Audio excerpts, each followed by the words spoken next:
Halo semuanya, selamat datang kembali di Z Podcast bersama gua Zidan. Nah, apa kabar teman-teman semua? Semoga tetap sehat selalu, tetap diberkahi hidupnya selalu ya, tetap bahagia selalu.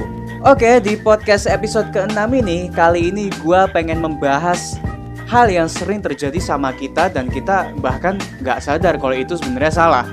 Jadi apa ini ya, pengen gua bahas kali ini? Kali ini gue pengen membahas tentang toxic positivity, atau yang biasa disebut tentang positif yang malah jadi toxic gitu loh. Jadi pesan positif kita malah jadi toxic, malah jadi racun buat orang lain. Nah, jadi apa nih pengertian dari toxic positivity? Jadi gue udah search di internet, gue udah cari di internet dan gue dapat suatu postingan di Instagram dan ini membantu banget. Oke, jadi pengertian toxic positivity adalah perilaku seseorang yang kerap memaksakan orang lain untuk berpikir positif tanpa memberikan empati atau kesempatan orang tersebut untuk mengekspresikan perasaan negatif tentang masalah yang sering dialami. Jadi contohnya gini, kita punya teman yang memiliki masalah dan lalu cerita ke kita, dan pada saat itu dia lagi ngomong gini nih, gue lagi sedih nih karena gue misalnya apalah nggak tahu. Terus lu langsung bilang tanpa dengerin ceritanya dia, alah positif aja lah, nggak apa-apa kan itu cuma ujian biasa, semua orang juga pernah ngalamin itu. Ya kan nggak enak gitu loh dengernya. Itu malah jadi toxic, itu malah membuat orang yang merasa sedih tersebut menjadi lebih tertekan. Apa akibatnya dari toxic positivity ini? Ya akibatnya adalah menyebabkan orang tersebut menjadi semakin tertekan dalam menghadapi masalahnya. Jadi dalam keadaan dia sedih tersebut kan otomatis emosi dia negatif ya. Emosi dia negatif, dia lagi sedih, otomatis pikiran dia tertutup, hati dia juga dalam keadaan tertutup, dan itu dalam kondisi tidak bisa berpikir dengan jernih. Nah, pada saat itu kita langsung ngasih pesan positif ke orang tersebut. Nah, apa ya? Jadinya tambah jengkel dong, mungkin tambah jengkel, tambah dongkol, tambah mungkin jadi lebih sedih. Kayak gini, kayak misal lo punya per ya, lo tekan terus, semakin lo tekan, otomatis kan lompatannya akan semakin tinggi. Nah, itu maksud gue, kayak dia dalam kondisi emosi negatif dan lo tumpuk langsung dengan pesan-pesan positif. Nah, pada saat itu dia menekan emosi negatifnya dan jadi meledak. Ya dampaknya apa? Ya bisa stres, depresi, dan lain-lainnya, bisa jadi gila juga gitu loh. Mungkin ya ekstrim sampai bunuh diri gitu loh. Amit-amit ya. Jadi kapan sih suatu optimisme ini bisa jadi toksik? Nah, jadi pada saat perasaan negatif tidak diterima atau tidak menerima perasaan negatif yang dialaminya tersebut. Nah, jadi dalam proses ini kita harus membiarkan orang yang merasa sedih atau kesal tersebut, biar dia mengekspresikan dirinya tersebut. Dengan cara apa? Ya kita dengerin dulu cerita dia. Mungkin dia ya cerita curhat ke kita sampai marah-marah, terserah dia. Yang penting kita apa? Yang penting kita dengerin dia. Gak langsung memotong dengan memberikan pesan-pesan positif. Nah, dengan dia menerima keadaannya tersebut, menerima emosi negatifnya tersebut, otomatis itu akan keluarlah, udah mungkin rasanya akan lepas. Seperti yang gue bilang kemarin ya, kalau kalian punya masalah ataupun kekhawatiran, ya ditulis, ataupun kalian bikin pesan suara lah ya, kalian record sendiri, kalian cerita sendiri, kan itu bisa lebih enak, itu bisa lebih membantu lo gitu loh. Jadi kita harus menerima dulu. Jadi kita harus menerima perasaan negatif tersebut dan kita balikin lagi. Kayak contohnya gini nih. Contohnya gini. Gua lagi kesel nih, bla bla bla bla bla. Biarin dia menyadari dulu. Gua lagi kesel nih. Gua lagi kesel, enggak enak sama dia, bla bla bla bla bla. Nah, setelah itu dia sadar dan akhirnya kan otomatis pikiran dia jadi lebih terbuka. Nah, pada saat di situ lo mungkin bisa memasukkan pesan-pesan yang positif ke dia gitu loh. Kenapa toxic positivity ini bisa muncul? Pada saat kurang paham perasaan negatif yang orang lain rasakan. Yaitu yang gue bilang tadi, biarinlah dia cerita dulu, biarinlah dia curhat dulu, sampai terserah selama mungkin. Yang penting kita dengerin dulu, kita hargai dulu.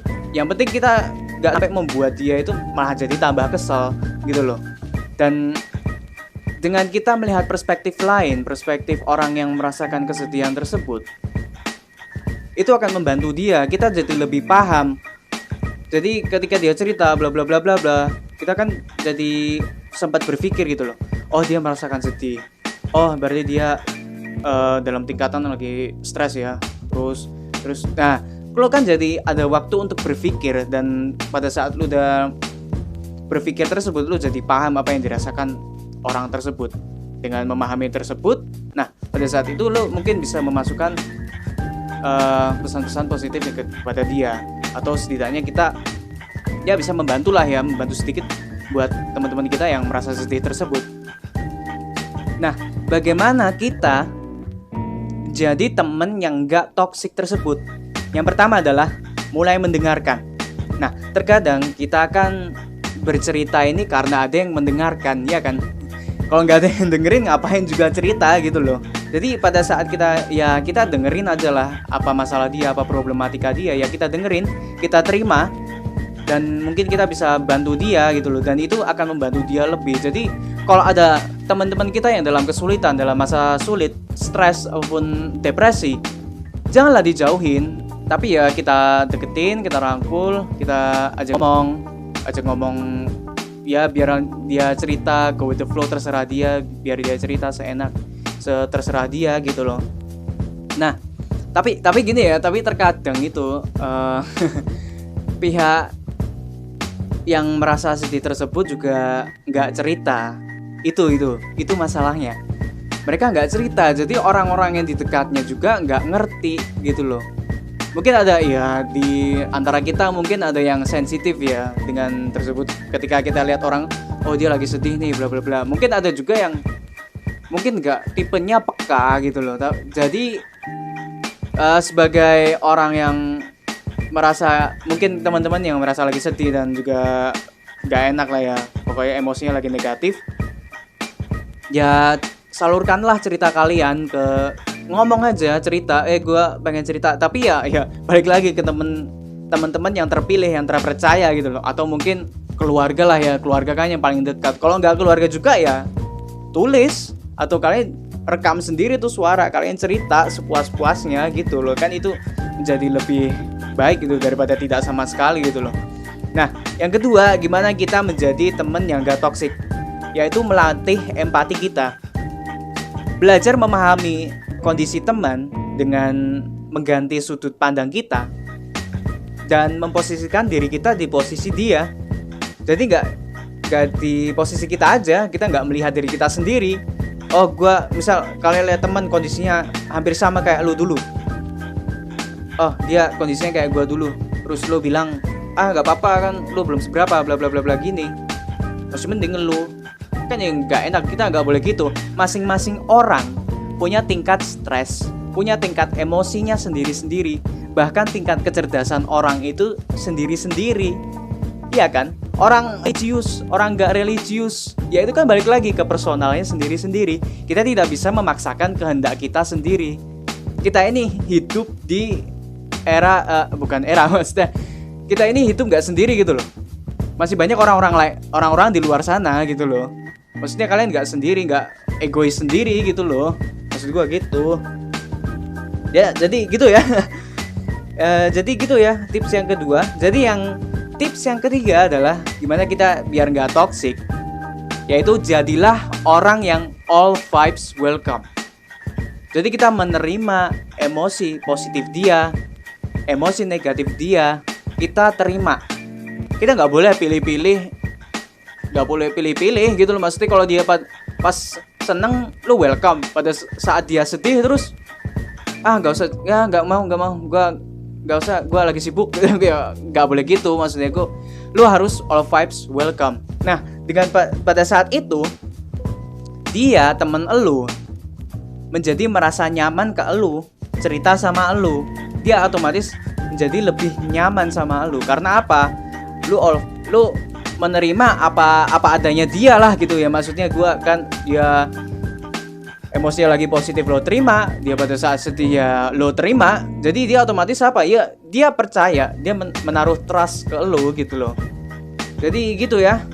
Jadi gitu tentang podcast episode kali ini tentang toxic positivity. Dan gue berterima kasih terima kasih banget buat teman-teman yang selalu dukung gue, selalu support gue. Dan terima kasih yang udah dengerin.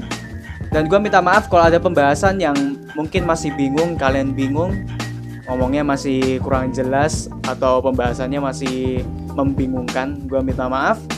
So that's it dari Z Podcast episode ke-6 kali ini.